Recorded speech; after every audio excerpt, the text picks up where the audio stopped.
గౌరీ లక్ష్మి. నేను జెడ్పీజీహెచ్ఎస్ girls high school నుండి మాట్లాడుతున్నాను. మేము ఎన్ఎస్పి కాలనీలో మాకు 2 ఎకరాస్ గ్రౌండ్ ఇచ్చారు. ఇక్కడ చాలా బాగుంది, కానీ ఇక్కడ గ్రౌండ్ కొంచెం నీట్ గా చేయిస్తే బాగుంటది.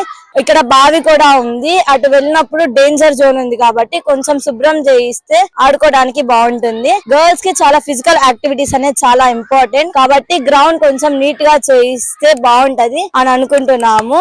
నేను ఫస్ట్ వార్డ్ స్కూల్లో వినకొండ గర్ల్స్ హై స్కూల్ చదువుతున్నాను. మాకు గ్రౌండ్ లేకపోవడం వల్ల ఇక్కడికి వచ్చి ఆడుకుంటున్నాము. మాకు చుట్టూ ప్రహరీ గోడ లేకపోవడం వల్ల మా ఎదురు అన్నయ్య వాళ్ళు వచ్చి డ్రింకింగ్ చేసి వాళ్ళని చూస్తుంటే మాకు భయం వేస్తుంది. అందుకని మీలో ఎవరైనా దాతలు ఉంటే మా స్కూల్ కి హెల్ప్ చేయండి. పక్కనే బావి కూడా ఉంది. ఆ బావి చూడడానికి భయంకరంగా ఉంది. ప్లస్ పక్కన పెద్ద ట్యాంక్ కూడా ఉంది. అది చూస్తుంటే చాలా భయంకరంగా ఉంది. అది ఎప్పుడు పడిపోద్దో కూడా చెప్పలేము. ప్లస్ అది కాకుండా మేము వాషింగ్ సైడ్ కూడా అలాగే పాములు అలా తిరుగుతున్నాయి. ఎవరైనా హెల్ప్ చేసే వాళ్ళు ఉంటే మాకు కొంచెం హెల్ప్ చేయండి.